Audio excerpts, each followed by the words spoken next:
Hole in the Soul podcast. We're live. Kevin Oldham and Jose Bolaños here to share some cool stuff. We're going to talk about synchronicity today. We're going to talk about how sometimes the world feels like it's sending you signals, and when you react to those signals, cool things happen.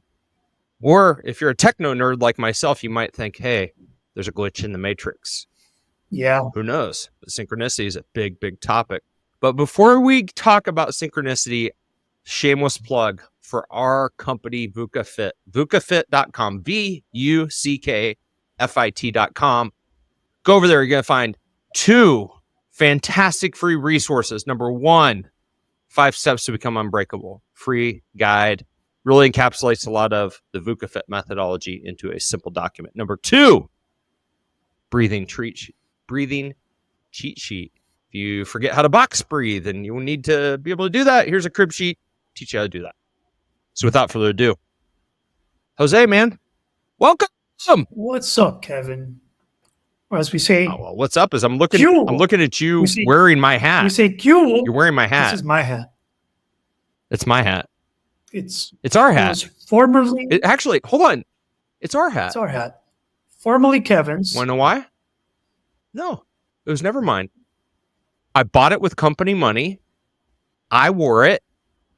I gifted it to you. Then you smuggled it into your country without declaring it, didn't you? Yeah, Did of you? Course not. When you on the little form when they asked if you're bringing anything in?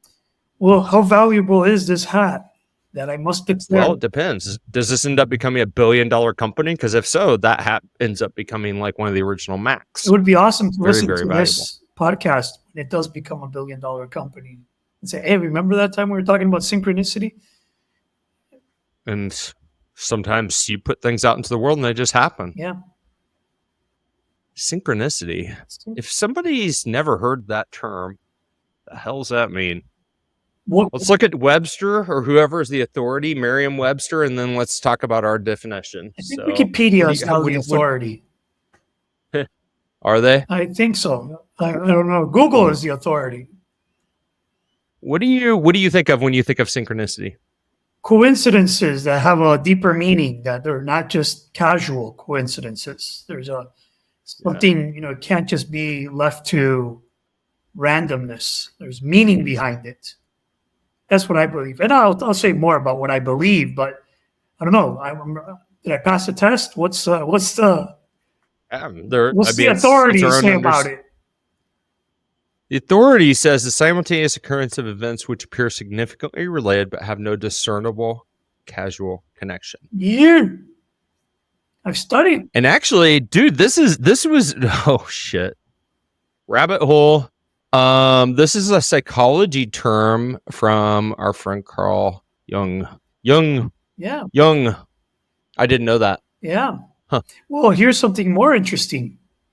There is a book called Synchronicity. I'm going to invite you to Google that too. It's by an MIT, you're the Googler, the MIT professor. They actually teach this in leadership in MIT. It's synchronicity, tapping into the inner source of wisdom, or the inner source of, I don't know what the subtitle is, but see what comes up. You know what comes up for me? A badass album by Sting and his boys in 1983 called Synchronicity. Sting, lead singer of a little band called The Police, if you happen to be a millennial or below and you don't know who Sting is. If you don't know who Sting is, can you just get off our show right now? Yeah. Like, seriously, go away. We don't need you as a listener. No, who's Sting? You don't know who Sting is. Hey, that's a movie line from The Bachelor Party. Do you remember that? No. Another 80s reference. I don't. So that's what comes up for you. Back to synchronicity. Synchronicity to me, here's what I think synchronicity is. Go ahead. I think you and I are examples of synchronicity. I think that you and I met on I was on a journey. I was on an information and problem solving type of journey. You and I met. I wasn't looking for a coach. I wasn't looking for anything in terms of getting what I thought was my business together.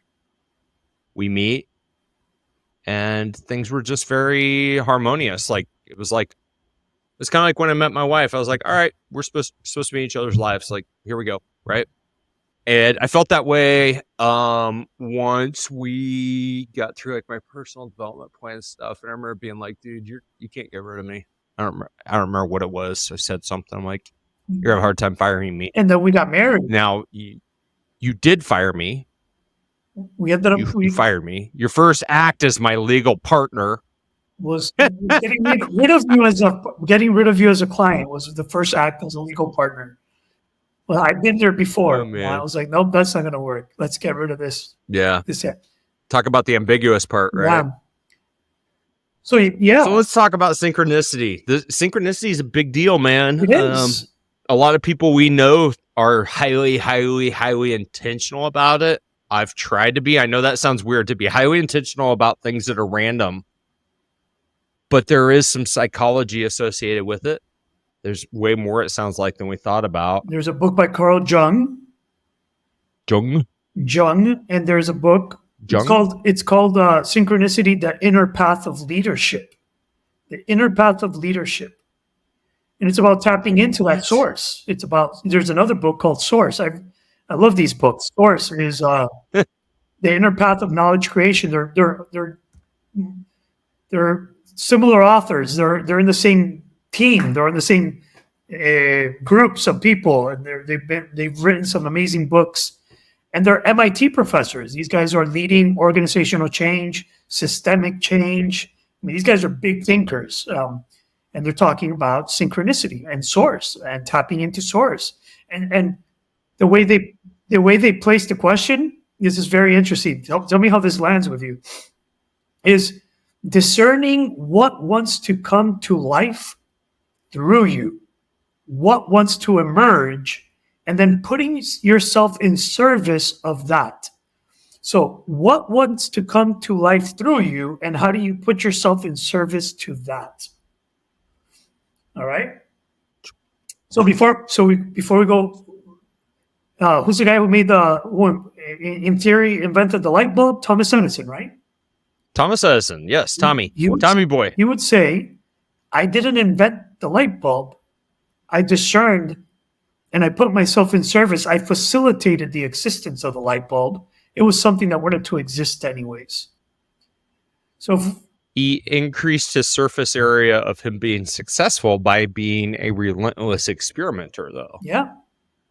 Right. But he doesn't take credit for inventing the light bulb. He's a mere facilitator. He doesn't? Of something that wanted to exist. Now, imagine that. We put that into what wants to come to life through our partnership? What does the world need that wants to come into existence through Jose and Kevin? The VUCA Fit methodology, the tools, the methodology. Why is it so critically important? And imagine that we're not creating it. It's something that wants to be created through us. I mean, that's pretty deep right there. I don't think we're creating it.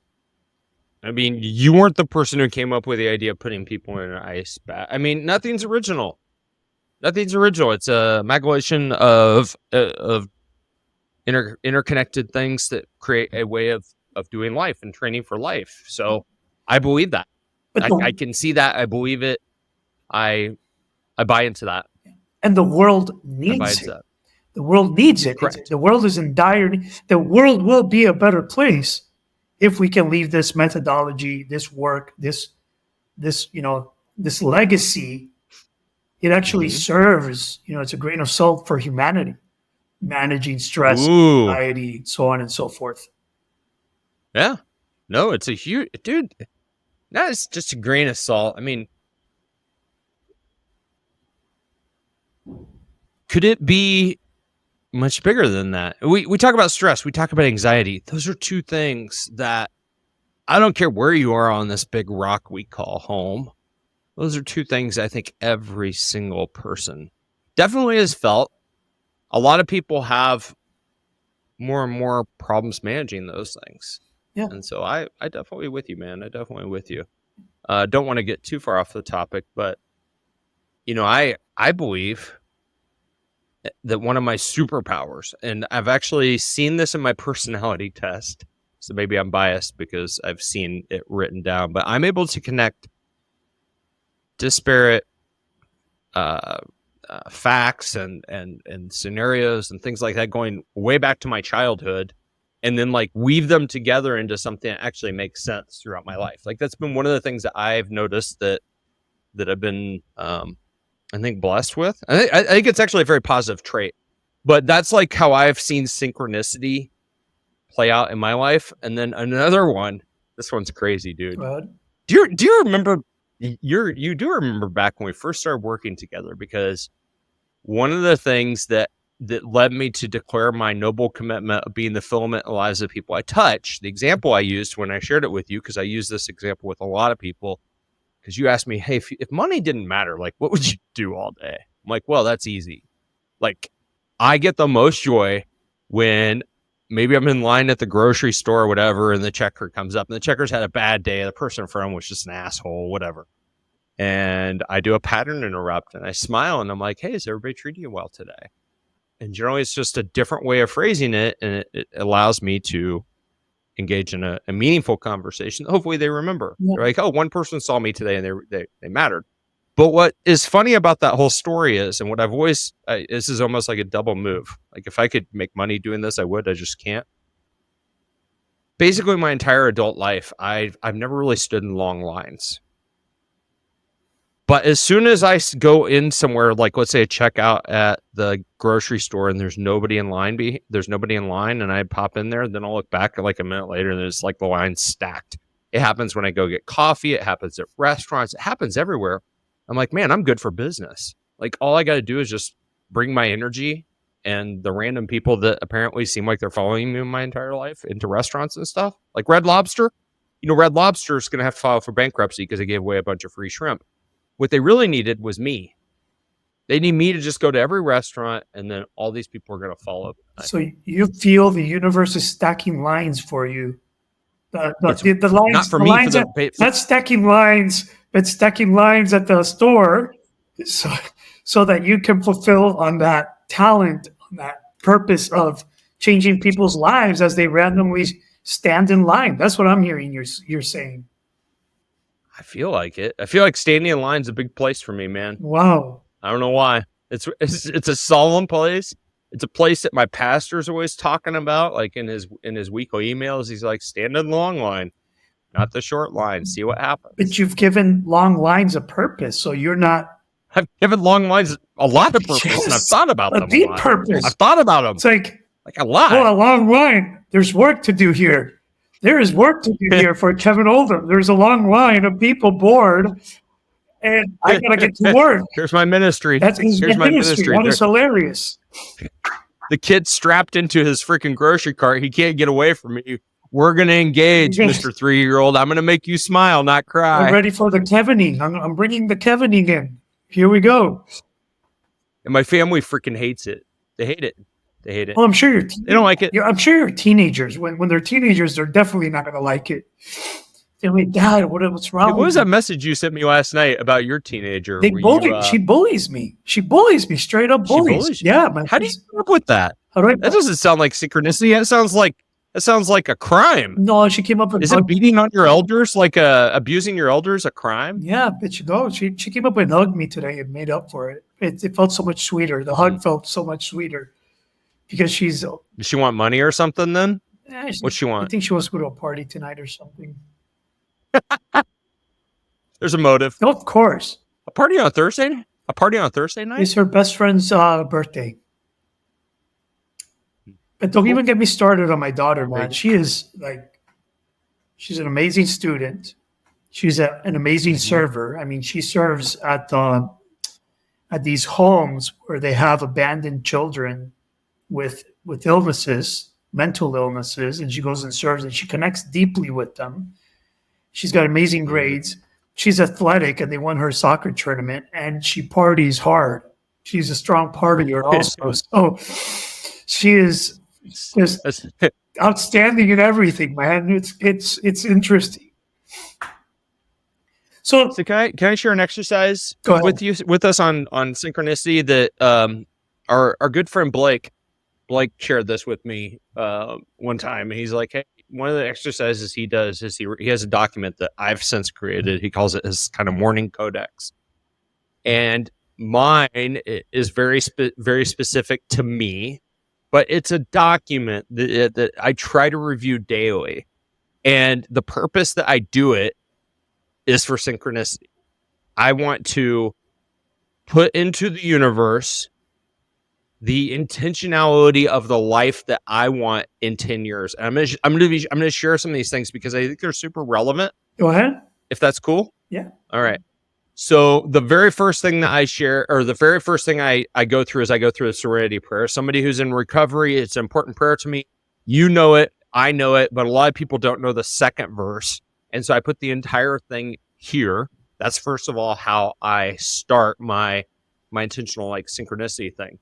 And then I get very specific. I'm like, 10 years from now, it's April 25th of 2024.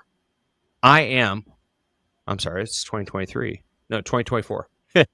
I'm 59 years old, 49 today. I say how old my wife is, how old my son is, how old my daughter is. And I put those numbers down. I'm like, well, my son Landon will be 22 years old. My daughter Lucy will be 19. Because then I can kind of think about where they are in their lives, right? And then I'm like, all right, they're out in the world doing their amazing things. And I can read you a whole thing. I talk about our relationships with our kids, right? Now that the teen years are almost over. I talk about our finances and what I want us to have achieved from a financial perspective, as well as income goals. So net worth and income. I'll be a 4th degree black belt in Taekwondo and part of the legacy program. So that's something I put together. Legacy is where we teach others. I talk about my ideal day and like how my life is structured and how I'm taking care of my health, my wellness, my mental fortitude, and my body of work, what I do for the world. I talk about my relationship with my wife and where we're living, what our lives look like, and how we're going on dates every week, and life is chill and everything. And then, how I'm mentoring others, like I'm giving back. I'm giving, I'm investing in the younger folks that are, not as far along with me as long as I am in business.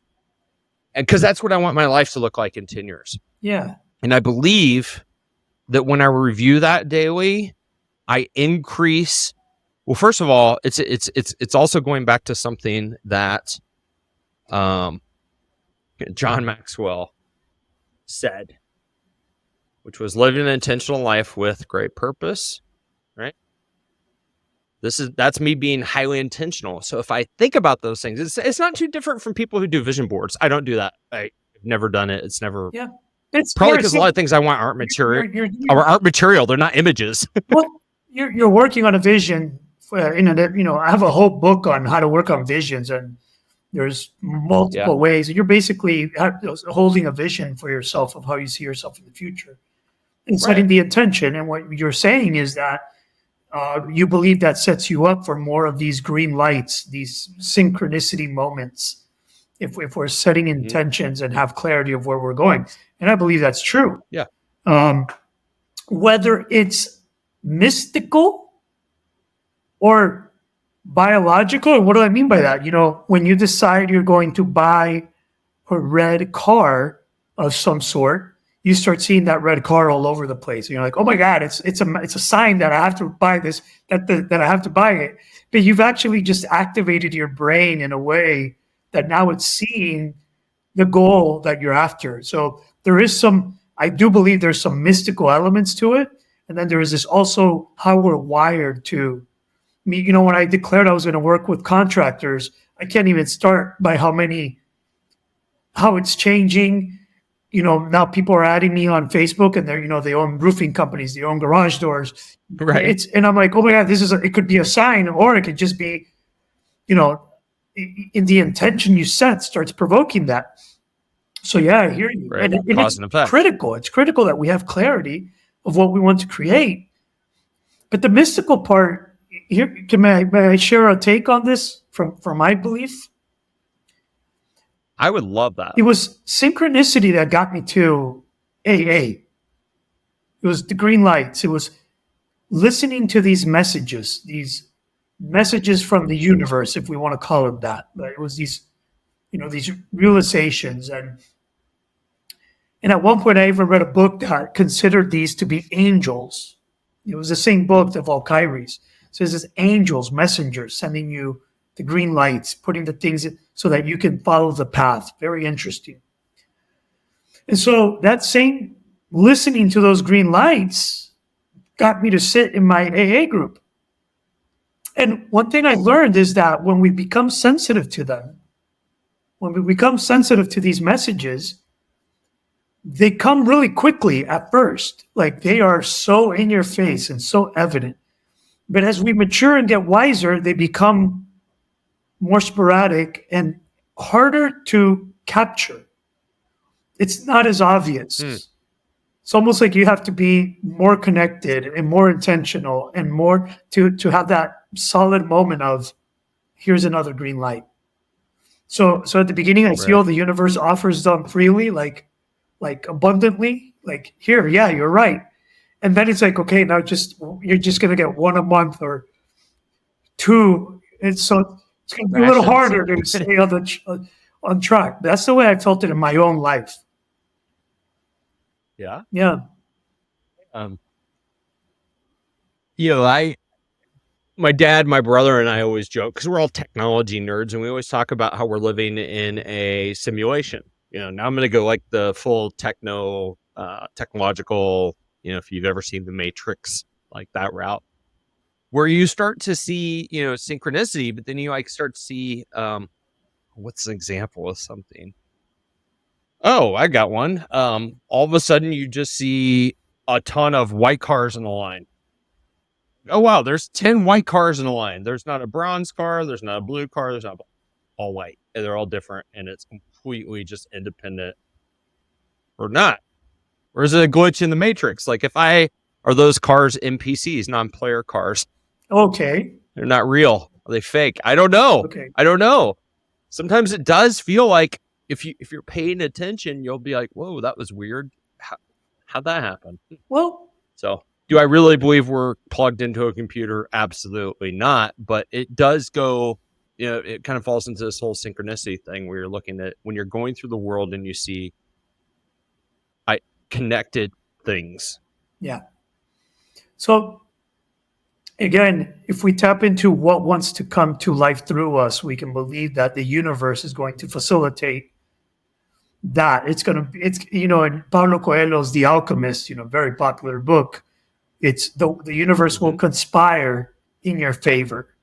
And I can be led to believe that when we tap into what wants to come to life through us for the whole, and when we ask that question, I mean, again, this question is asked at MIT, my friend, by these very big thinkers in systemic leadership and organization, is what wants to come to life through you, but you can either be echo or ego. Ego, it only serves you. Echo, it serves the whole. So when you tap into what wants to come to you, through you, in the echo sense, you start really tapping into this synchronicity. So here's another thing that synchronicity is to me. And I'll share a story. I was in an event in Guatemala.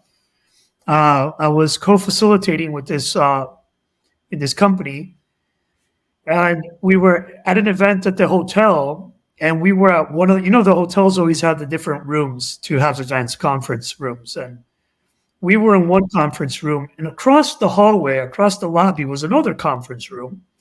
But there was this little kid sitting outside the conference room, and he was playing with some toy cars. But I'm talking about he was quite a long way away.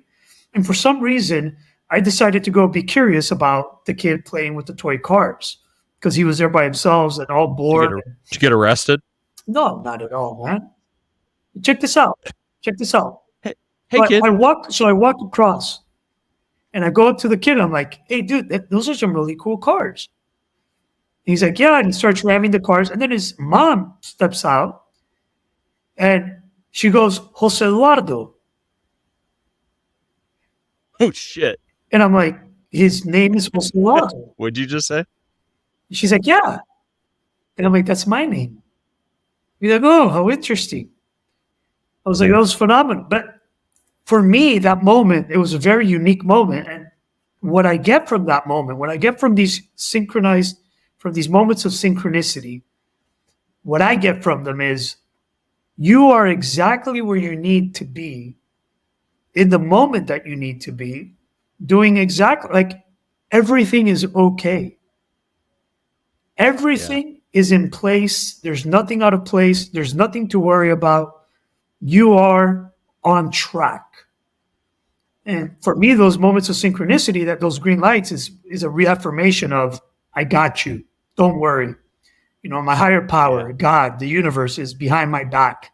And it gives me these little just moments of, you're okay. You're in the right place. One other moment that happened was when I met Adam McChesney. When I met Adam McChesney, I show up, you know, I was at the digital marketing company that we shall not name.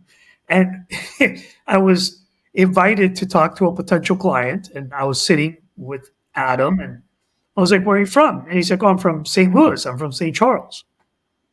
And I'm like, what? He's like, yeah, and I'm like, I'm from St. Charles. He's like, yeah, right. Jose Bolaños, you're just trying to make a sale. I was like, no, my grandma's from St. Charles. I lived in St. Charles. I know this place, this place. He's like, oh, that's pretty cool. But then he looks at me and he looks at my name on Zoom and he's like, Bolaños. Are you Patrick's brother? And I'm like, yeah, you know my brother? He's like, yeah, we're in Apex together. And I was with him in a baseball game. We sat together. You were with your brother while you're talking to him? No, he was with my brother before he even knew about Hyde and knew about me. And it was just the weirdest, most random conversation. And the fact that I'm going to St. Louis next month, back to St. Charles, and that you're going to Winsville, you're like, Winsville, let's meet up in Winsville. It's just more green lights that I'm on the right path. I'm doing the right thing. I'm in the right place. There's nothing to worry about. Everything's gonna be all right. Yeah. As Bob Marley would say. Super cool. Don't worry about a thing. Yeah. Don't worry, right? Because all these green lights. And I think some people don't believe in this stuff. Feel sad for them. But it's exactly where I was going. I'm like, man, it creates a life of whimsy and it's fun. I'll just say it's fun. When you see synchronicity, you feel like, hey, the universe is aligned, it's working in my favor, whatever you think it is, it's a really cool experience. Like what you just talked about. Like that's a cool feeling. Yeah. When I said, hey man, let's meet in Winsville, because Joey's got a new studio there. I haven't hit him up yet, but I'm like, hey, I've seen him talk about, hey, I want people to come to the building my wife and I bought, and I created a new studio. And I'm like, I'm going to go to Winsville and meet there. And I was like, oh yeah, by the way, that's where we picked up our dog. That's where we adopted our dog 13 years ago. And you're like, hey, I'm staying in Winsville. Like, dude, of all the places in St. Louis, I just said, let's meet up in Winsville. And you said I'm staying in Winsville. Like that actually hasn't really happened either. So, yeah. That was pretty funny. Another just sign of synchronicity, like right there. One of my favorite clients is from St. Charles, Missouri. I mean, when I tell him, he's like, yeah, Knoll School, St. Cletus. I drive by there every day. I would have never thought in my life that my path was going to bring me back to St. Charles, Missouri in the way that it's bringing me back to St. Charles, Missouri. It's like, it's mind-blowing. It's freaking bizarre. It's bizarre. Man. It is. And the roofing and the contractors and the full circle. And who knows where, I get excited. You're right. It's fun. It's exciting. It's so relieving to think that we're being taken by something bigger than us. And if we can let go, to me, it's like, I'm excited to see where this takes me. That's it. Yep. It's already taken me to some exciting and beautiful moments in my life, the most extraordinary moments, just by letting go and following those green lights and I'm just excited where it's going to take me now. And speaking of green lights, that is a phenomenal book title by Matthew McConaughey. And if you've read the book, if you've read the book, do yourself a favor, because I read it first and then my brother was like, no, you need to listen to it, because Matthew McConaughey narrates it And so I've listened to it twice. It's probably the best audiobook I've ever heard, just because it's him narrating, telling stories about his life. And he's a deeply philosophical dude. He seems like one of the good dudes, on the big screen. He genuinely does. Who knows if he really is, right? Well, there's a story. That guy got so wasted in Nicaragua. You have no idea how Matthew McConaughey? He came down to Nicaragua. Yeah. And he was because he surfs, and he had his sandals stolen, and he got robbed in his hotel room.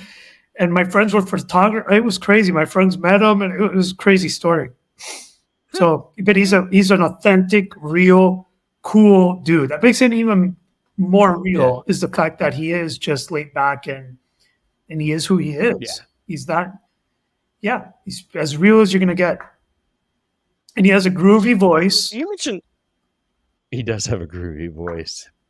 You just got to keep on. So you mentioned something earlier, which is hilarious. I had never realized that kind of when I look at echo versus eco, like I'm going to be spending a lot of time diving into that, because there's a graph. Yeah, I think of echo, and then I automatically go to like ecosystem or ecosystem, and I think about business environments. I think about environments, like environmental environments, like in Costa Rica.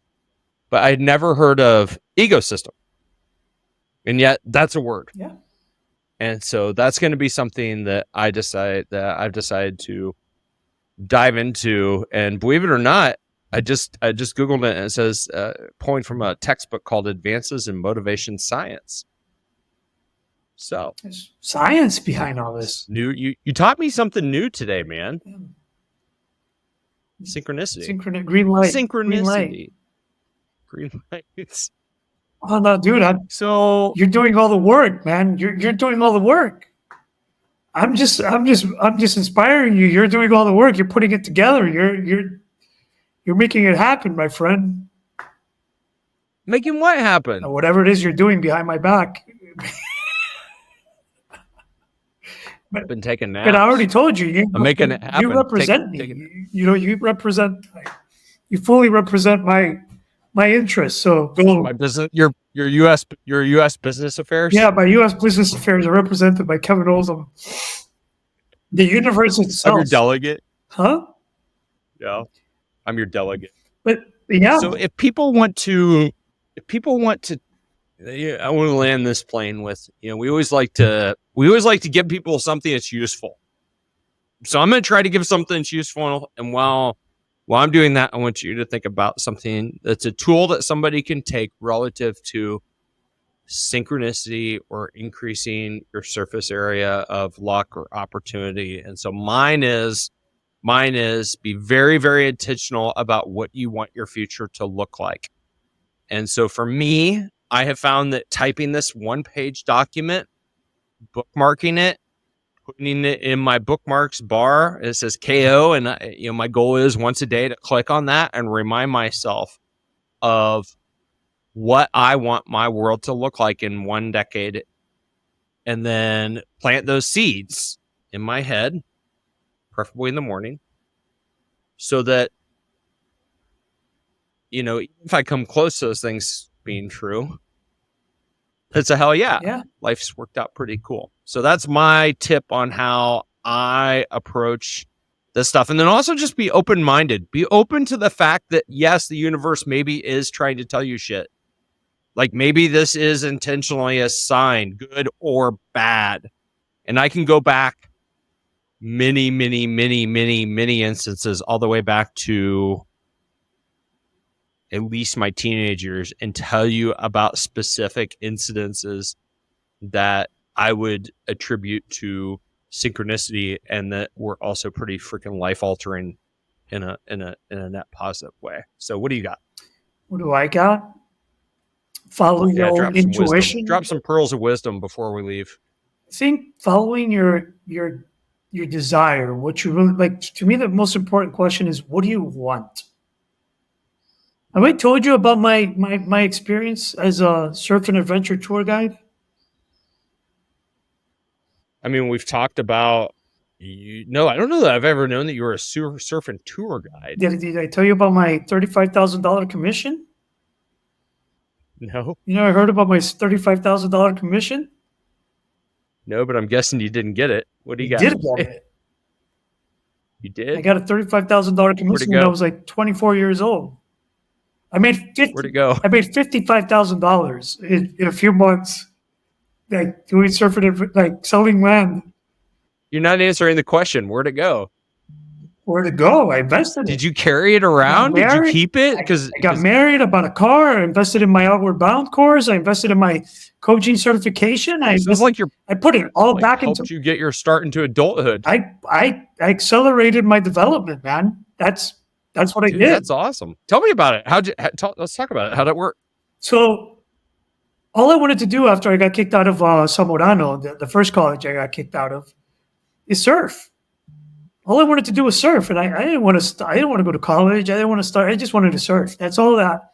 At the forefront of what I wanted to do was surf. My parents had given up on me. They're like, you know what? Just do whatever the hell you want. We can't do anything for you. So surfing is not a cheap sport. You need a car. You need to go. You need a board. You need to finance it. So I decided I was going to do surf and adventure tour guide. So I put it out into the universe. Like, I didn't have a web page. I didn't have money. All I did was go into these web pages where people would be speaking on the forums at the bottom, and I would just put there, I'm in Nicaragua. If you want to come surf, I'm a good guide. Blah, blah, blah, blah, blah, blah. And I got hired by a couple of people. But I told my cousin's husband, at a meeting, at a family meeting, I told him. He asked me, what are you doing? And I'm like, I'm doing surf and adventure tours. And he's like, look, I have a development at the beach. I'm selling homes, very expensive homes, to $350,000 homes to Americans and to foreigners. I will give you my truck fully fueled,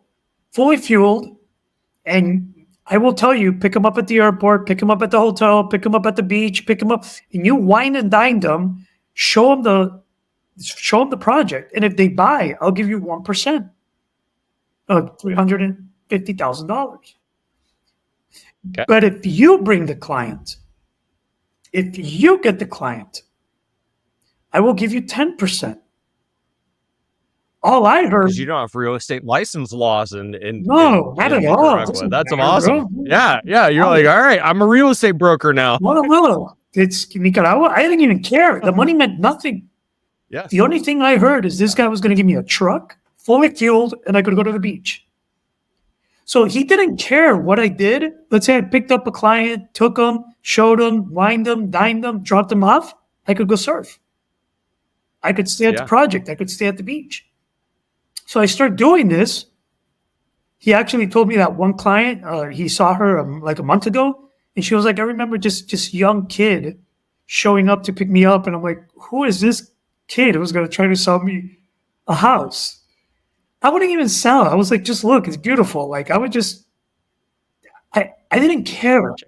I did not care. It's beautiful. I mean, where are you from? Nebraska? Look at the weather. Yeah. It doesn't matter what the house is like. It's just nicer here. I didn't care if they bought or not. And it was just like, that was just in between surf sessions that I had to go do work. You're like, this is just something I have to do for the truck. Yes.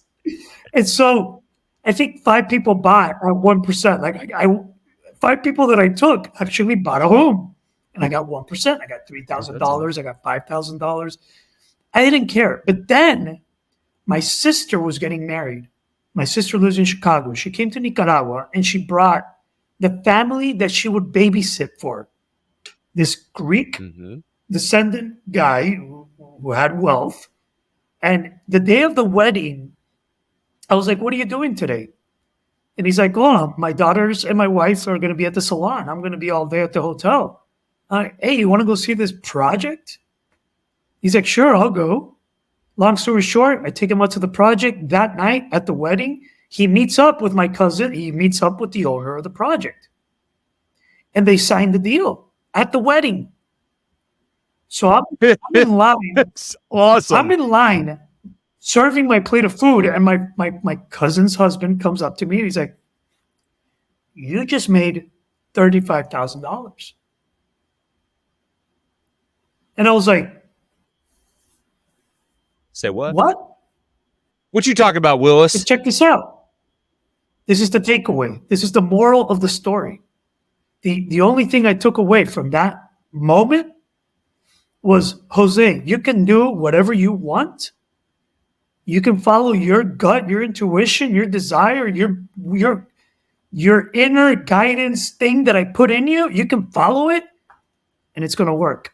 Just trust that. Hell yeah. That's it. Has it shot you in the foot since then? No. Put me on stage with Jesse Itzler. Got you as a partner. It's done amazing things, bro. It's been an amazing ride. Just listening to my gut and my intuition. So, but that sealed the deal for me. That sealed the deal. Then I got out of real estate. You're like, I'm all in. I'm all in. You know what's cool about you is that you're a lucky dude. I'm blessed. You're lucky. And here's why. You're blessed because you got sober at an age when most people start drinking. You got to really start there. You had this proof and belief. I would say probably one of the best tools that a human being can have, which is just belief that everything's going to be all right. Everything's going to be all right. And I think a lot of people worry about a lot of things, myself included. Everything's going to be cool. Those are two very powerful lessons to pick up before you're like 25 years old. Yeah. Not to mention the bag of loot. The bag of Probably. I bought a truck. I don't know. Did you get it in cash? I bought a truck. Did it show up in cash? Cash, bro. There's no taxes. No. Yeah, it was literally 35 G's in cash. Yeah, dude. I was good for you. I bought my car, bought my truck, I proposed marriage, I went to Outward Bound, I invested like $4,000 in Outward Bound course, and then I paid for my coaching certification, my travel. I put it into my own personal development. And then all synchronicity. Follow your gut. That's the tool. Synchronicity. Trust. Follow your gut.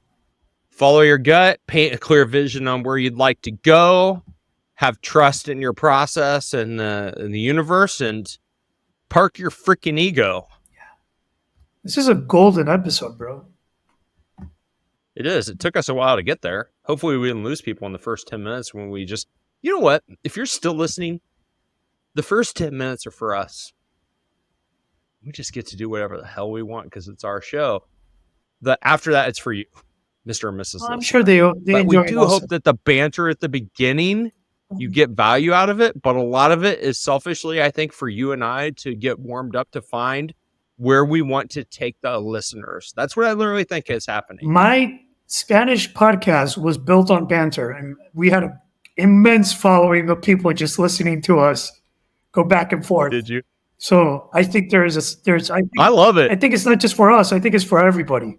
I think it's refreshing. Well, to just hear somebody just shoot the shit back and forth without. Shoot the shit. What's funny is you and I did not know what we were going to talk about when we got on our recording session. And I was like, let's just talk about, serendipity. Synchronicity. You're changing the name. Here we are. Serendipity, synchronicity. To me, they're all the same.